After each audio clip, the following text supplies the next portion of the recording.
巫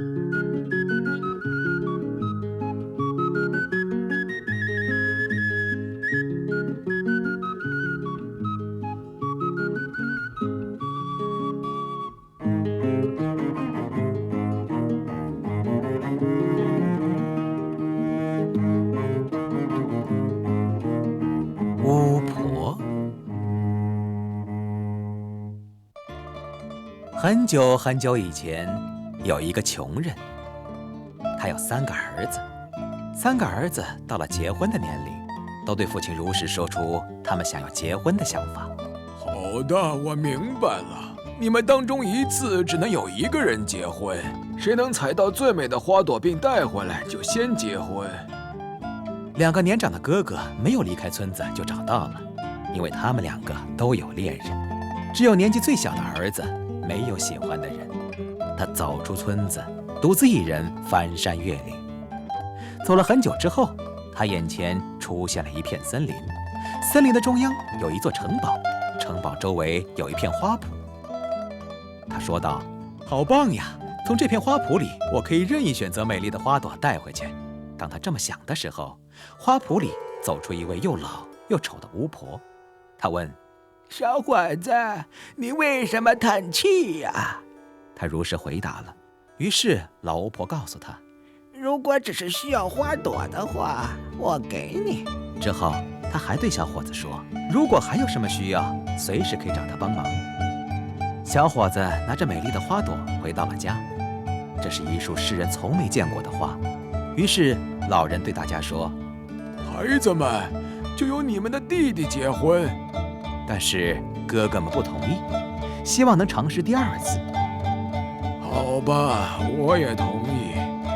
这次谁能带回来最漂亮的手帕，就由谁结婚。年长的兄弟依旧去找他们的恋人，而小儿子则去森林找巫婆。小伙子，你有什么需要的呢？他如实回答之后，只见老巫婆取出一条带金边的手帕，手帕闪亮的，连他的眼睛都难以睁开。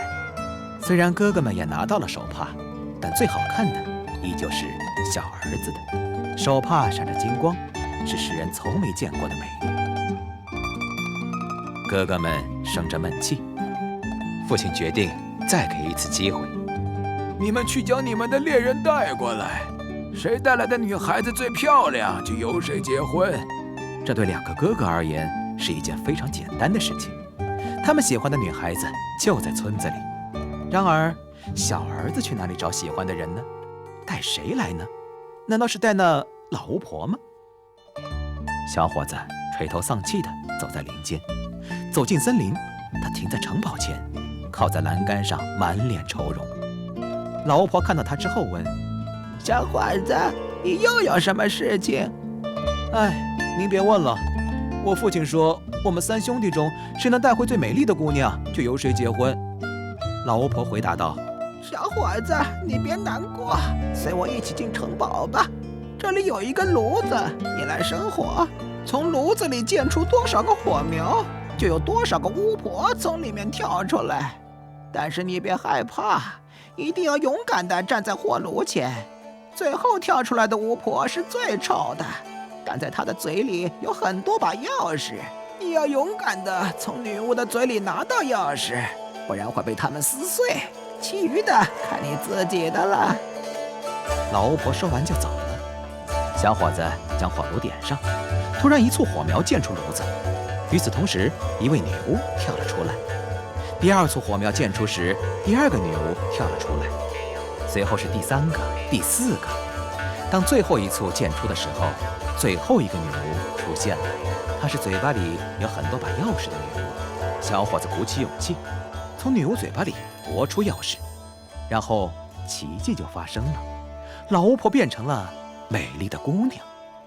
小伙子看着看着，看到目瞪口呆。数不尽的女巫从房间里消失，取而代之的是漂亮的女士和男士。美丽的姑娘说道：“小伙子，你是不是觉得很奇怪？是神指引你过来的。我是被诅咒的公主，如果你不来，我会被一直诅咒下去。”全村的人都来围观小伙子带回来的小公主。他们叫来牧师，举行了热闹的婚礼。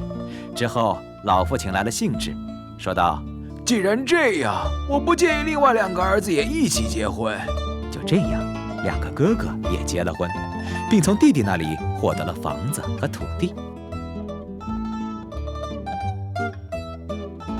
之后，小伙子就跟太太回到城堡，可能他们现在还生活在那里呢。